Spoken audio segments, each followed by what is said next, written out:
Not surprisingly, Paul faces some of his severest crises when he preaches this new message. At Philippi in Greece, Paul is accosted by a slave woman who is possessed by an evil spirit. The problem is the woman won't leave Paul alone. She keeps following him around for days, crying out, "These men are servants of the Most High God, who are telling you the way to be saved." Acts 16:17. The spirits that controlled her were well aware that their control over the people was now broken. Not only had Jesus defeated them and broken their power, binding them at the cross, as we saw in Colossians and Ephesians, but here was Paul come to consolidate that defeat through the truth of the gospel message. The spirits knew that their holds over the minds of the people for many hundreds of years was now broken. For his troubles, Paul was beaten with rods and thrown into jail.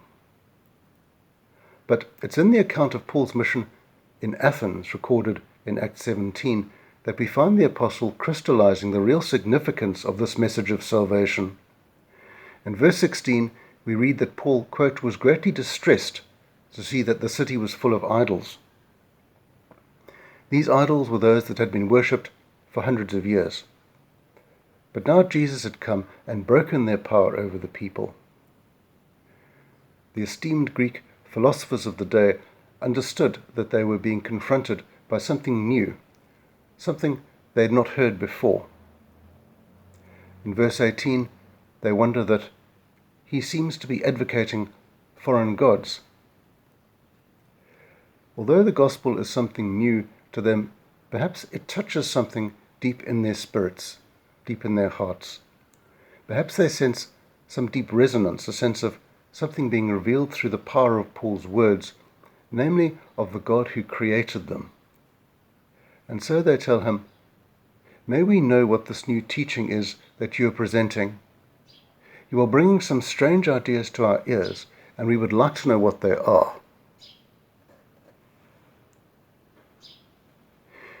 Paul is well aware of the message he is bound to bring to the Greek Gentiles, that he is part of God's plan of thousands of years to bring the world back from centuries of idolatry to the one true God. This awareness comes out in the words he speaks. He cries out, "People of Athens, I see that in every way you are very religious. For as I walked around and looked carefully at your objects of worship, I even found an altar with this inscription, 'To an unknown God.' So you are ignorant of the very thing you worship, and this is what I am going to proclaim to you." He then goes on to explain that the true God, the Creator, is unlike anything they have hitherto worshipped or served. He tries to take them above and beyond the concept of the idol, the God with limited power. He elevates them above this to the idea of the absolute God of all. And so he tells them, the God who made the world and everything in it is the Lord of heaven and earth, and does not live in temples built by human hands.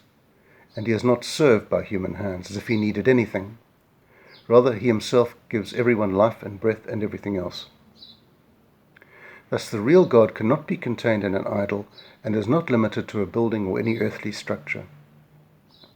He commends them for being religious, but as he goes on to say, this is not enough. They need to take that one step further.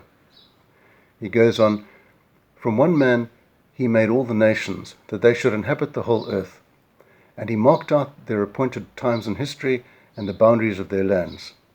God did this so that they would seek him and perhaps reach out for him and find him, though he is not far from any one of us." So what he is saying here is that the creation of the heavens and the earth cannot be put down to a local God with limited powers. Nor do such gods have total control or power over regions or nations. No, it is the one absolute God who made everything and who has total control over all. Everything comes together in this God. Everything ties together in Jesus. As Paul also said in Colossians, "For in him all things were created, things in heaven and on earth, visible and invisible. All things have been created through him and for him. He is before all things, and in him all things hold together." Paul starts to reach his climax in verse 26. He says, "For one man he made all the nations, that they should inhabit the whole earth, and he marked out their appointed times in history and the boundaries of their lands." Why did God do this? Paul goes on, so that they would seek him and perhaps reach out for him and find him, though he is not far from any one of us. Man has been trying to seek God for thousands of years. God saw to it that the human race, wherever they were on planet Earth, had a basic moral code to live by. He saw to it that they had a basic sense of God, that they could see His glory revealed in the stars and in nature. It is this moral code that the Athenians had been living by for centuries. But sometimes mankind got it wrong.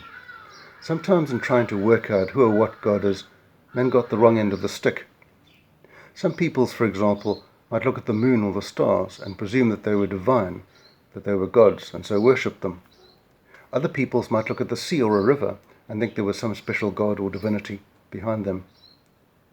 Yet although these people did not have a full knowledge of God, of who He was or how to obtain salvation, this full knowledge would one day be revealed to them. Now it is important to note that the people of the world who had never heard about the one true God, and who went without a gospel witness for centuries, would not be sent to hell merely because they were ignorant of the gospel. God is not like that. Paul explains this in Romans chapter 2, where he says, "Indeed, when Gentiles, who do not have the law, do by nature things required by the law, they are a law for themselves, even though they do not have the law. They show that the requirements of the law are written on their hearts, their consciences also bearing witness, and their thoughts sometimes accusing them, and at other times even defending them." Romans 2:14 and 15. In other words, those Gentiles who existed for centuries without the true witness of God will be judged by the limited light God gave them. This means that they'll be judged by their sense of conscience, the moral sense God has placed in them and in all men. But it is very important to note this is only temporary. Note that Paul then goes on to say to the Athenians, "We should not think that the divine being is like gold or silver or stone, an image made by human design and skill. In the past God overlooked such ignorance, but now He commands all people everywhere to repent. For He has set a day when He will judge the world with justice by the man He has appointed." That is to say, prior to the cross, God did not hold the world responsible for their ignorance, because before they heard the Christian witness, they did not know any better. Now, however, things have changed. With the advent of the Son of God into the world, the human race is very much held responsible for how they respond to the message of salvation when it is preached to them. As Paul says in verse 31, a day is coming when God will return and judge the earth. Specifically, it is Jesus who will judge the world based on how they have responded to the message of salvation when that message was preached by the Christian witness. The crucial verse here is verse 30. In the past, God overlooked such ignorance, but now He commands all people everywhere to repent. Not just the Athenians, but all people everywhere are hereby held responsible for what they do with the message of the cross, and are faced with a choice to accept or reject it.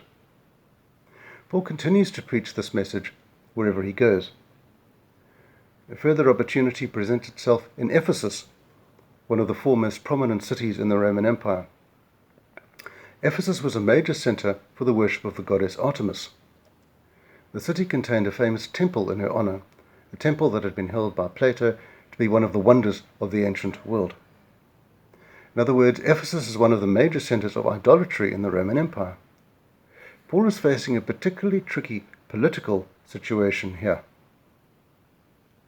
He is fully aware of this and fully aware of the enormous responsibility before God of what he must preach there. Yet here, as recorded in Acts 19, he preaches the same message as he had in Athens, as he is bound to do, that in the past God had overlooked idolatry, but that now that God wills that his creation turn back to him who created them. As a result, the city is sent into an uproar and a near riot breaks out. The complaint of the Ephesians probably echoes that of many throughout the ages, and no doubt of the politically correct of today. For they say of Paul, quote, "He says that God made by human hands are no gods at all." The clash here is the same as that throughout the ages, between the true God and the idols of the world, between the God who created humanity and the religious systems mankind has set up over many millennia. The world will not always be receptive. At times the early disciples made thousands of converts, At other times they experienced great hostility. Paul was flogged, beaten, and thrown into prison. He was abandoned, hated, and despised. He experienced the same struggle thousands of Christians down through the ages have also experienced. Yet despite every effort of Satan, Paul succeeded in taking the gospel to the highest point in the Roman Empire, to the emperor himself. In the final chapter of Acts, Paul gets a chance to present God's plan of salvation to the most powerful man in the Roman Empire and in the world. The idea that Jesus is the only way to get to God may be controversial now, in our age of political correctness. But in fact, this controversy is nothing new. It is an age-old story. People may gasp when the statement is made, but in fact, what has been said in this vlogcast is in fact basic Christianity. It is what essential Christianity has been about for 2,000 years. In fact, it is surprising that some are taken aback when the claim of Christian exclusiveness is made. On many occasions in biblical history, we find a clash between the true prophets of God and false prophets who advocate foreign worship. Christians and followers of God have been persecuted for it before and will be so again. But God's plan will not be diverted. He has made the offer to all men that they return to the God they abandoned at Babel. Though many will reject the message, many will also embrace it. Many will come home. It was prophesied as early as the time of Isaiah that, quote, "In the last days the mountain of the Lord's temple will be established, and all nations will stream to it." Isaiah 2 verse 2. The Christian claim is actually quite reasonable, that mankind was once in touch with the original Creator, subsequently lost that connection in their wanderings over the earth, but are since being called back to Him, to a central system of religious service and worship as it was in the beginning. Christians all the world over, for centuries, have been persecuted and killed for proclaiming the truth of the gospel in situations where a different religion has developed. Sometimes the people have been accepting of the gospel, and at other times they have proven hostile.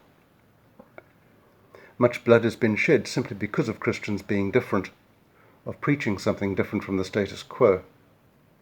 But what is it about the gospel that hits a nerve so that people are even willing to kill missionaries and apostles just to keep them quiet? Could it be what John speaks of in the 1st and 3rd chapters of his gospel? He says, quote, "This is the verdict. Light has come into the world, but people loved darkness instead of light, because their deeds were evil. Everyone who hates evil hates the light, and will not come into the light for fear that their deeds will be exposed. But whoever lives by the light comes into the light, so that it may be seen plainly that what they have done has been done in the sight of God." Jesus, who is not just a light, but the light of the world, the only light, comes into a world of darkness, a world that wants to remain in darkness. Such so that people of the world will attack and even kill those who bring light into its dark corners, perhaps corners where they feel the most ashamed. Even today, the Western world, formerly called the Christian West, has drifted from the truth, drifted away from its God. Mankind once knew Him, but has since turned to other ways, whether humanist or religious, for fulfillment. Sadly, some in the church are also being drawn away with them. In our day and age, it is increasingly considered naive and narrow-minded to believe there is only one way to God. Yet it is not the first time in history believers have been called narrow-minded for saying this. How many ways should there be to one absolute God? Jesus, the greatest and most influential religious teacher in human history, said again and again that there is only one way Himself. As we see many times in the Gospel of John, He is the door, He is the way, the truth, the light. There is no other means to God. Even some Christian ministers today are saying it is okay to follow other religious ways. Yet we should not be surprised at this. Again, it is not the first time in history that it has happened. Far from it. In the days of Elijah, we read that Ahab and Jezebel seduced most of the people to the ways of Baal. Ahab served other gods and even thought he was being tolerant and open-minded in so doing. Ironically, he accuses Elijah of being, quote, a troubler of Israel. He sees Elijah as being representative of a narrow-minded, irrelevant minority. Sound familiar? In Paul's day, the Greeks thought themselves intellectually superior with their philosophies and religious ways. Paul perhaps risked academic suicide by standing up in Athens and proclaiming that Jesus was the only way to God. The irony here is that Paul was quite possibly the most brilliant mind of the first century. It was not the first time, nor would it be the last, that believers would be regarded as quaint and old-fashioned for stating the truth that the one true God was calling all men home after centuries of spiritual drift. Whose side are we on? At the end of the day, do we want to be on the side of Ahab, Jezebel, Nebuchadnezzar, or Caligula? Or do we want to be on the side of Elijah, Daniel, Paul, and of course Jesus himself? Yet preach it we must. At the end of the day we are answerable to God, to Jesus himself, not to man, not to bishops, nor presidents, nor kings. In the end it is the religious and world leaders who will be answerable to God. Then, however, it will be too late. The choices must be made now. Let us choose the one absolute God who calls us home. Let us choose the one who spent thousands of years drawing a lost mankind home after the fall. In the end, let us embrace the one absolute God who is above all things, and who has set down this one true way to bring his humanity back to him. Let us choose the God who is calling everyone home.